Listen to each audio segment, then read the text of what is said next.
दोस्तों, target with PS Parihar channel में आपका स्वागत है। आइए शुरू करते हैं और देख लेते हैं कि दैनिक सायंकाल समाचार के इस वीडियो में विद्यार्थी जीवन से संबंधित कौन कौन सी सूचना है।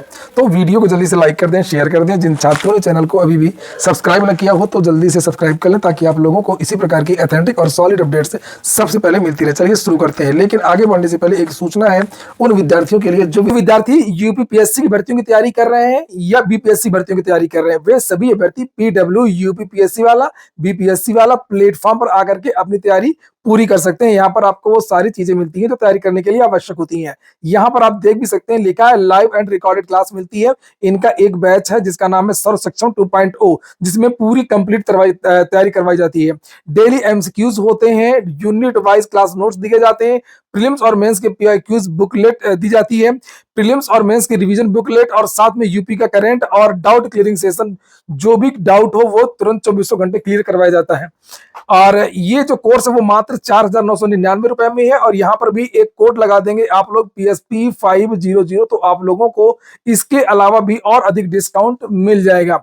और यहाँ पर अनेकों प्रकार के कोर्सेज हैं, जैसे यहाँ पर आप लोग कंप्लीट कोर्स देख रहे थे, इसी तरीके से ये हिंदी माध्यम का कोर्स है, ये इंग्लिश मीडियम नहीं है इनके यहाँ, इंग्लिश मीडियम होता है। हिंदी इंग्लिश मिला करके पढ़ाई करवाई जाती है इंग्लिश मीडियम के विद्यार्थियों को। और एक है बिल्कुल शुद्ध हिंदी वालों के लिए, जिसे आप लोग सर्वप्रथम 2 के नाम से जानते हैं। जिन विद्यार्थियों का टारगेट 2027 पीसीएस है, उनके लिए फाउंडेशन कोर्स, ये देख सकते हैं आप लोग, विद ब्रिज कोर्स लिखा हुआ प्रीलिम्स मेंस और इंटरव्यू का, इसका नाम है सक्षम। और इसी तरीके से ये देख सकते हैं आप लोग प्रथम हिंदी माध्यम के विद्यार्थियों के लिए, प्रीलिम्स के लिए अगर केवल प्रीलिम्स की तैयारी करनी है तो आक्रोश 2.0 के नाम से एक बैच है। इसी तरीके से हिंदी माध्यम में ऊर्जा के नाम से ये बैच मिल जाएगा। और इन सबको, ये जितने भी बैचेस कोर्स देख रहे हैं, सब में आप लोग कोड लगा सकते हैं PSP 500, तो आप लोगों को और छूट मिल जाएगी। ये जो 1999 देख रहे हैं, इसमें भी छूट मिल जाएगी।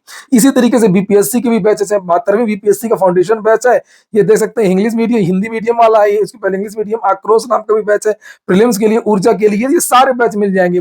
लिंक मैंने डिस्क्रिप्शन बॉक्स में दे दी है, आप लोग जाकर के जल्दी से इस ऑफर का लाभ ले लीजिए। बीपीएससी की जो एडीओ भर्ती है उसका भी ये एक बैच चल रहा है। चलिए हम लोग अब बात करते हैं, जिसमें विद्यार्थियों का ये कहना है कि ये यूपीपीएससी की स्वेच्छाचारी चीज न रहे, मनमानी पर न रहे, और कम से कम 50 गुना या 60 गुना विद्यार्थियों को किसी भी भर्ती की मुख्य परीक्षा में बिठाया जाए, ज्यादा से ज्यादा विद्यार्थियों को मुख्य परीक्षा में बिठाया जाए। इसको लेकर के प्रयागराज में भी लगातार मांग हो रही है। इसको लेकर के मैं लगातार वीडियोस भी बना रहा हूँ। प्रयागराज में बहुत सारे जो छात्र हैं वो सांसदों, विधायकों, मंत्रियों से भी लेटर लिखवा रहे हैं और अधिकारियों को भी ज्ञापन दे रहे हैं। और यहाँ पर ये नुक्कड़ सभा है जिसको लेकर के मैंने कल वीडियो बनाया था। तो उसमें मिल जाएगा, लेखपाल मिल जाएगा। सबसे बड़ी समस्या ये है कि अगर जो बच्चा क्वालिफाई करवा रहा है, उसमें समस्या ये फंस जा रही है कि अगर वो 15 गुना ही लड़के सारे परीक्षाओं को पूरे 3 साल तक दे पा रहे हैं, बाकी लड़के नहीं दे पा रहे हैं। अगर उनमें कोई लड़का लोअर में, अगर कोई लड़का लेखपाल हुआ है, अगर वो लड़का बाद में उसी दौरान अगर वो लोअर में सेलेक्ट हो जाता है, तो लेखपाल की सीट को छोड़ देता है।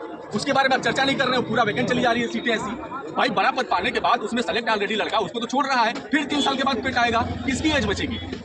किसकी एज बचेगी? आप जिस प्रकार की अपारदर्शिता, खाली सीट दिखा करके, चुनावी प्रोपेगेंडा फैला करके अकेले चुने लोगों को नौकरी देने की बात कर रहे हैं। या तो आप कह दीजिए कि हम नौकरी नहीं देंगे, स्पष्ट हम नौकरी के खिलाफ है।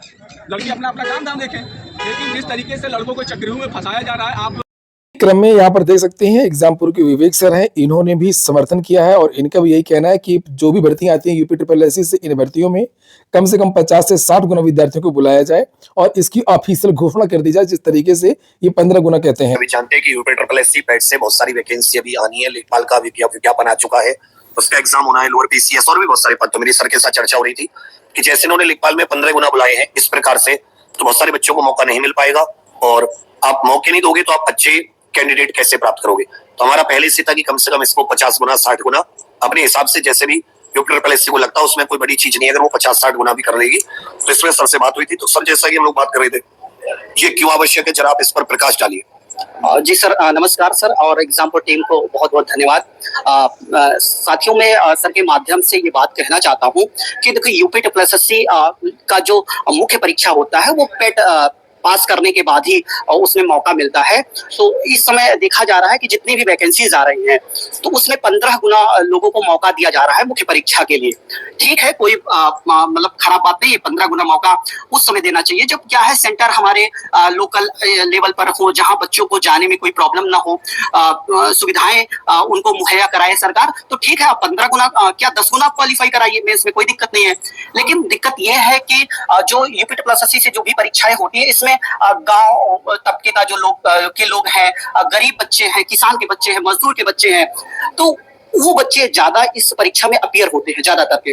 और सबके पास इतनी सुविधाएं नहीं है कि वो कार से या 4 व्हीलर से परीक्षा सेंटर पे जा कर एग्जाम दे सकेंगे। ऐसे में जब परीक्षा 400 से 500 की डिस्टेंस पे बनाया जाता है, हमने देखा है बहुत सारे ऐसे बच्चे हैं बसों में लटक लटक के जाते हैं। डीसीएम, छोटा हाथी, पिकअप, किस तरीके से वो सेंटर पर पहुंचते हैं वही जानते हैं। यदि मान लीजिए हताश निराश छात्र स्टेशन पे पहुंच भी जाते हैं तो उनको रुकने का, क्यों नया शहर होता है, उनके लिए अनजान होता है, तो उनको अच्छी सुविधाएं नहीं मिल पाती। वो ट्रेन से यदि लेट पहुंचते हैं प्लेटफॉर्म पे, वो किसी तरीके से रात गुजारते हैं। तो यदि कोई बच्चा किसी कारण बस बहुत अच्छा पीटी की परीक्षा में नहीं कर पाता तो उसको एक मौका देना चाहिए। ज्यादा से ज्यादा योग्य मतलब जो बच्चे हैं वो तभी मिल पाएंगे जब हम ज्यादा से ज्यादा लोगों को मौका देंगे। और अधिकारी बनाने का मुख्य उद्देश्य केवल यही नहीं है कि हम बुद्धिमान लोगों को सिलेक्ट करें, हम ईमानदार लोगों को भी सिलेक्ट करें ना। हमें ईमानदार अधिकारी चाहिए। तो यहाँ पर ये सुन रहे थे आप लोग, ये सतसिंधु के अमरेंद्र वत्स से असर हैं और ये भी काफी प्रयास कर रहे हैं लगातार। आप लोग भी अपनी राय कमेंट बॉक्स में रख सकते हैं और अगर आप लोग सहमत हो इस बात से तो वीडियो को जल्दी से लाइक कर दीजिए। और अगली सूचना है उत्तर प्रदेश अधीनस्थ सेवा चयन आयोग की UPSSC की 5512 वाली भर्ती की। इसमें कुछ पदों का जो अधियाचन है वो वापस ले लिया गया विभाग के द्वारा, कुछ पद कम कर दिए गए हैं। तो अब इस भर्ती में जो है वो 5369 पद हैं, याद रखिएगा। और आपका जल्दी ही रिजल्ट आएगा, आप लोग निश्चिंत रहिए। और UPSSC के बारे में बात करें तो जो जानकारी निकल करके आ रही है कि लेखपाल का जो एग्जाम है आप लोगों का वो मई के फर्स्ट वीक में आ सकता है, हो सकता है। और अभी क्या फिलहाल यही चर्चा, मुझे तो अपडेट नहीं है। जैसे कि चीजें वायरल हो रही हैं जून के बारे में, कुछ लोग कह रहे हैं, बहुत सारे उसमें ग्रुप में वायरल हो रहा है जून के बारे में। लेकिन जहां तक मेरी जानकारी है कि आपका लेखपाल का जो एग्जाम है वो मई के फर्स्ट वीक में हो जाएगा, मई प्रथम सप्ताह।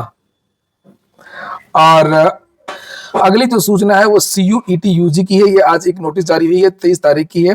CUET UG, तो जिन विद्यार्थियों को देश भर के विश्वविद्यालयों में स्नातक के लिए एडमिशन लेना है तो उन सभी विद्यार्थियों के लिए कॉमन यूनिवर्सिटी एंट्रेंस टेस्ट देना होता है, BA BSc BTech जो भी करने के लिए। तो इसके लिए आवेदन की लास्ट डेट समाप्त हो गई थी, तो फिर इससे पोर्टल खोल दिया गया है। तो ये 23 तारीख से लेकर 26 तारीख तक यहाँ पर देखिए लिखा हुआ है, in the response to request received, the NTA has decided to reopen the submission of the online application form, the payment of the application fee from 23rd February 2026 afternoon। तो यहाँ से 23 से लेकर के 26 तक आप लोग आवेदन को कंप्लीट कर सकते हैं। बता दीजिए जिनका छूट गया हो, जो लोग आवेदन न कर पाए हो, उनको आवेदन करना हो। अगली जो सूचना है वो बिहार की है, कुछ सूचनाएं। और देख सकते हैं यहाँ पर ये ट्विटर हैंडल है जनता दल यूनाइटेड के, कितने सारे ट्वीट एक साथ हो गए हैं। एक नई भर्ती है, 1076 पदों पर नियुक्ति की प्रक्रिया होगी अल्पसंख्यक कल्याण विभाग में, तो उसको लेकर के जानकारी दी गई। अलग अलग पद प्रकार के पद है, ये यहाँ से घोषणा हुई है। बेहतर स्वास्थ्य सुरक्षित बिहार, 1800 के विशेष चिकित्सकों की होगी नियुक्ति, ये घोषणा की गई है। इसके बाद में पुलिस विभाग में 60,000 और नई भर्तियां होंगी मार्च में। इसको लेकर के भी सम्राट चौधरी ने विधानसभा में कहा भी था, 2 दिन पहले घोषणा भी की थी। तो पुलिस की एक नई वैकेंसी फिर से वहां पर बिहार से आ रही है। और वहीं पर उत्तर प्रदेश के बारे में अगर हम लोग बात करें तो उत्तर प्रदेश में शिक्षा सेवा चयन आयोग की कल बैठक है। तो कल देखते हैं, कल निश्चित तौर पर कुछ बड़ी जानकारियां निकल करके आएंगी। और जानकारी यही मिली है कि अभी जो एग्जाम होना है सबसे पहले असिस्टेंट प्रोफेसर भर्ती का, उसको लेकर के कुछ निर्णय लिए जाने हैं। और साथ में UPTT का नोटिफिकेशन है, उस पर भी कुछ निर्णय लिया जाएगा।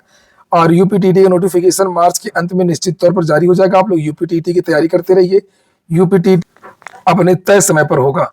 और एक सूचना है, बिहार से एक और वैकेंसी आ गई है, बिहार से सिपाही प्रचालक की वैकेंसी। ये नोटिफिकेशन आप लोग यहाँ से देख सकते हैं, ये विस्तृत नोटिफिकेशन जारी हो गया है, ये देखिए। और इसमें आवेदन की प्रक्रिया 1 मार्च से शुरू होगी, 31 मार्च तक आप लोग आवेदन कर सकते हैं यहाँ पर। और ये पदों की संख्या वगैरह के बारे में जानकारी दी गई है, ये देखिए। और लिखा बिहार पुलिस रेडियो संगठन में सिपाही प्रचालक के रिक्त पदों पर लेवल 3 की संख्या 993 है। और अलग अलग कैटेगरी के अलग अलग पद यहाँ पर लिखी है, तो देख लीजिए जनरल के कितने पद है, EWS के कितने हैं, इस तरीके से यहाँ पर दिया हुआ है। कई पद का नोटिफिकेशन मैं इसको चैनल में डाल दूंगा, तो आप लोग देख लीजिएगा। ये लंबाई चौड़ाई वगैरह इसमें दी हुई है, पदों का संख्या यहाँ पर ऊपर लिखा हुआ है। और टेलीग्राम चैनल अगर आप लोगों ने ज्वाइन ना किया हो तो टेलीग्राम चैनल को जरूर ज्वाइन कर लीजिए, वहां पर इस तरीके की बहुत सारी नोटिस वगैरह पहले ही डाल दी जाती हैं। और चूंकि इतनी बड़ी नोटिस अगर मैं वीडियो बनाऊंगा तो इसी नोटिस पे ही कम से कम 15 से 20 मिनट लग जाएंगे। तो आप लोग जाकर के देख लीजिए नोटिस, जिसमें शैक्षिक योग्यता, शारीरिक योग्यता, फिजिकल चयन की प्रक्रिया वगैरह और जो सिलेबस वगैरह है सब कुछ जानकारी मिल जाएगी। वैसे यहाँ पर कुछ चीजें लिखी है, चयन की प्रक्रिया के बारे में लिखा हुआ है। सबसे पहले आपकी एक लिखित परीक्षा होगी, यहाँ लिखित परीक्षा के बारे में जानकारी दी गई है। और लिखित परीक्षा के बारे में बताया गया कि लिखित परीक्षा 100 नंबर की होगी। यहाँ पर ये लिखा 2 घंटा का समय दिया जाएगा। लिखित परीक्षा का लेवल क्या होगा उसको लेकर जानकारी दी गई है। और लिखित परीक्षा में 30% से कम अंक प्राप्त करने वाले को फिजिकल के लिए नहीं बुलाया जाएगा।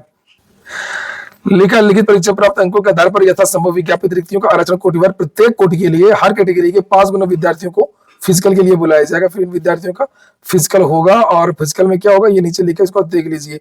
ये दौड़ लगानी है यहाँ पर पुरुष भर्तियों के लिए 106 किलोमीटर की दौड़ अधिकतम 6 मिनट में, और महिला भर्तियों को 1 किलोमीटर की दौड़ अधिकतम 6 मिनट। कुछ और भी चीजें जिन्हें आप लोगों को देखना चाहिए यहाँ पर ये नीचे लिखा हुआ उसके बाद में।